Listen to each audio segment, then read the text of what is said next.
بسم اللہ الرحمن الرحیم، میں امیر افضل گلزار اور آپ دیکھ رہے ہیں ڈی ایم ایم نیوز۔ آپ سب کے علم میں ہے کہ الیکشن 2024 کے آج آخری دن ہے اور 6 فروری ہے۔ 8 فروری کو پولنگ ہوگی۔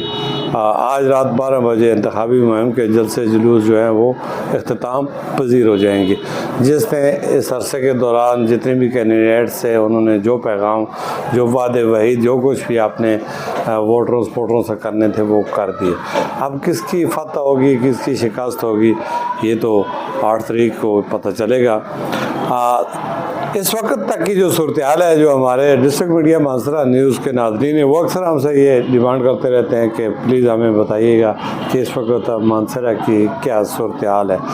ڈسٹرکٹ مانسہرہ جو ہے، اس کی کل آبادی ریکارڈ کے مطابق جو کہا جاتا ہے وہ 17 لاکھ ہے، اور رجسٹرڈ ووٹوں کی جو تعداد ہے وہ 5,59,000 اور 2 لاکھ کچھ ووٹ جو ہیں وہ خواتین کے ہیں۔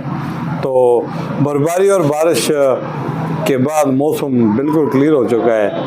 پہاڑی علاقوں میں جتنے بھی پولنگ اسٹیشن جیسا کہ کاغان یونین کونسل سے تھے یا وی سی منور یا دیگر یونین کونسلوں میں تھے، ان کو اپنے اپنے علاقوں میں سے شفٹ کر دیا گیا ہے وہاں پر جہاں پر راستے کھلے ہیں، جہاں پر پولنگ، جیسا کہ میرا پولنگ اسٹیشن وادی منور میں تھا، وہاں سے شفٹ ہو کر اترشیشہ مانسہرہ کے مقام پر آ چکا ہے۔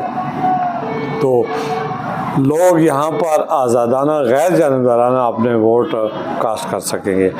ناظرین، یہ 5 سال بعد ایک پرچی پول کرنے کا جو وقت آتا ہے، یہ بڑا قیمتی وقت ہوتا ہے۔ اس پر خاص توجہ دینی چاہیے۔ یہ ایک گواہی ہوتی ہے، جو آدمی جس کو ووٹ دیتا ہے اس کو اپنا نائب، اس پر اپنا اعتماد اور ساری چیز جو کرتا ہے، تو اس کے بعد چل کر وہ اس کو ووٹ دیتا ہے، اور اس ووٹ کی طاقت سے منتخب ہونے والا عوامی نمائندہ، چاہے قومی اسمبلی کا ہو یا صوبائی اسمبلی کا ہو، اگر وہ اچھے کام کرے گا تو بھی آپ کا ایسا ہوگا، اور اگر خدا نہ خواستہ اس سے کوئی غلطی سرزاد ہو تو بھی آپ برابر کے شریک ہیں۔ اس چیز کو ضرور مد نظر رکھیں۔ تو بات چلی گئی تھی کہیں دوسری جانب۔ ہم اپنے ناظرین کو یہ بتانا چاہیں گے کہ حلقہ NH-14، جس پر میں نے پہلے بھی ایک ولاگ کیا تھا، کافی لوگوں نے اس پہ اپنے خیالات کا اظہار بھی کیا اور بہت اچھا مثبت رہا۔ اس وقت کی صورتحال یہ ہے کہ یہ 5 سے 6 کینڈیڈیٹ جو ہے اس حلقے پر NH-14 پر انتخابات میں حصہ لے رہے ہیں، جن میں نمایاں شخصیات صرف 3 ہیں۔ پاکستان مسلم لیگ نون کے سردار محمد یوسف ہیں، اور پاکستان پیپلز پارٹی کے شجاع سالم عرف شازی خان ہیں، اور پاکستان PTI کا تو شرازہ ہی بگڑ چکا ہے، اس کا نام استعمال کرنے والے آزاد امیدوار ہیں سلیم عمران خان صاحب، انون نئے۔ ان تینوں کے مابین جو مقابلے کی فضا ہے، اب تک کی صورتحال وہ یہ ہے کہ سردار محمد یوسف صاحب ایک کھلاڑی ہیں، سمجھدار ہیں، دیانتدار ہیں، فرشناس ہیں اور عوام میں مقبول ہیں۔ تو ان کے مقابلے کے لیے جو بھی ہے عمران سلیم یا شجاع سالم صاحب، تو مقابلہ بالکل کافی فرق سے وہ ہوگا۔ جیسا کہ سردار محمد یوسف صاحب نے 92 میں جو الیکشن لڑا تھا، اس کا رزلٹ بھی آپ کے سامنے ہے۔ 1997 میں لڑا، اس کا رزلٹ بھی آپ کے سامنے ہے۔ 2000 میں جو لڑا اس کے، اور 2008 میں دیکھیں آپ اس کا رزلٹ بھی، 2013 میں دیکھیں تو اس میں سردار صاحب کو وفاقی وزیر مذہبی امور کا قلمدان دیا گیا، تو وہ بھی انہوں نے بڑے احسن طریقے سے فرائض سر انجام دیے، اور اس کی کارکردگی کو وزیر اعظم پاکستان نے بڑے بڑے جلسوں میں سراہا۔ اب 2018 کا جو الیکشن تھا وہ الیکشن نہیں تھی، وہ سلیکشن تھی۔ تو اس وقت سردار شاہجہاں جی اس مقابلے میں تھے NH-14 میں، اور صالح خان کو جن شخصیات نے سپورٹ کیا، لایا گیا، انہی کو پھر آگے کم ووٹوں، یعنی 2-2.5 ہزار کی ووٹوں کی برتری سے ان کا جو مینڈیٹ تھا وہ پہلے بھی میں کہہ چکا ہوں۔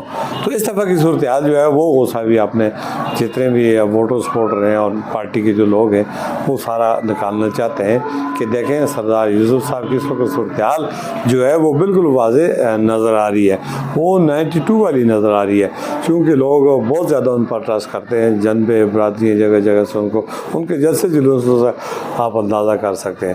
سلیم عمران صاحب بہت اچھے آدمی ہیں، تجربہ نہیں ہے ان کا، بزنس مین اچھے ہو سکتے ہیں، ایماندار ہیں، آنےسٹ ہیں، سب کچھ ہے، لیکن اس فیلڈ میں آگے تک جانے کے لیے، عوام کا اعتماد حاصل کرنے کے لیے، ووٹ لینے کے لیے ان کو کافی محنت کی ابھی ضرورت ہے. ان کے آس پاس جو جتنے بھی فورس ہے وہ صرف اور صرف اپنے وسیع تر مفاد میں ہے.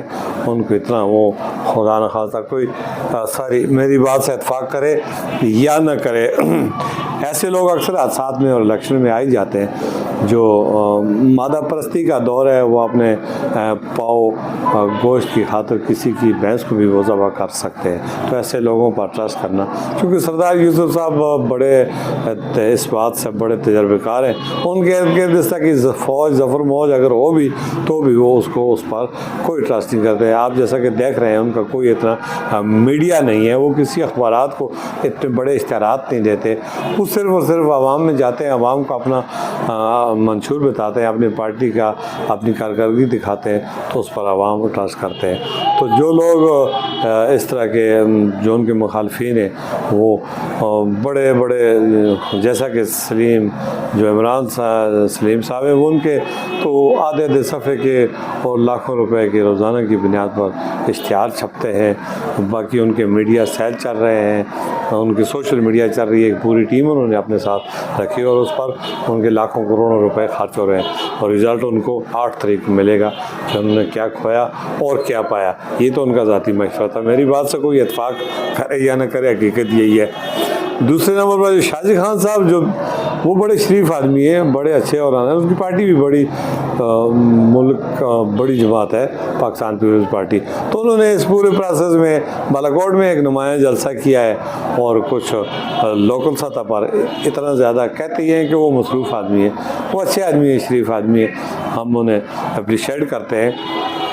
لیکن ان کا انتخابات میں کھڑا ہونا ان سے زیادہ ان کی پارٹی کی ضرورت ہوتی ہے. وہ میدان خالی نہیں چھوڑتے، تو اس لیے وہ صرف فارمیلٹی پوری کرنے کے لیے میدان میں آئے ہیں.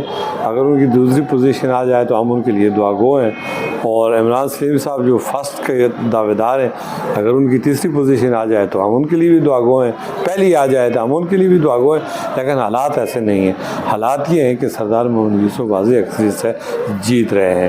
کوئی مانے یا نہ مانے، اس کا آپ کو اندازہ ہوگا 8 فروری کو پولنگ کے بعد. میری بات سے کوئی اتفاق کرے یا نہ کرے، 1 لاکھ کچھ ہزار ووٹ ہیں. اب یہ ووٹر جب اپنا ووٹ استعمال کریں گے اور پورے ووٹ اگر کاسٹ ہوئے تو اس میں سردار صاحب کی واضح برتری نظر آ رہی ہے. تو سردار صاحب کا ایک تجربہ بھی زیادہ ہے، ان کی ٹیم بھی تجربے کار ہے، ان کے ساتھ لوگ بھی بڑے آنیسٹ قسم کے لوگ کام کر رہے ہیں. اور وہ لوگ ان پہ الزام لگاتے ہیں کہ برادری، ٹھیک ہے برادری بھی ہوگی لیکن برادری سے زیادہ ان کے ساتھ سید، سواتی، گجر، عوام 18 اقوام کے لوگ ان کے ساتھ کام کر رہے ہیں. یہ غلط تصور ہے. سردار صاحب نے کبھی قوم کا نعرہ نہیں لگایا، کبھی قومیت کو انہوں نے کبھی برتری ایسی نہیں دی کہ میں خدا نہ خواستہ کسی پر. یہ غلط کہہ رہے ہیں لوگ، جو بھی کہہ رہے ہیں ان کے خلاف پروپیگنڈا ہے. میں نے ان کا ایک انٹرویو بھی کیا تھا جس میں لوگ اکثر یہ الزام لگاتے ہیں کہ سردار صاحب نے کام نہیں کیے. وہ خود کہتے تھے، انہوں نے انٹرویو میں کہا تھا کہ وہ جو کام مجھ سے کروانا چاہتے ہیں خدا نہ خواستہ اللہ نہ کرے، کہ اسمبلیوں میں جاتے ہیں، مال بنواتے ہیں. آج تک اس عرصے کے دوران 40 سال میں سردار صاحب پر کوئی 1 روپیہ کرپشن ثابت نہیں کر سکا.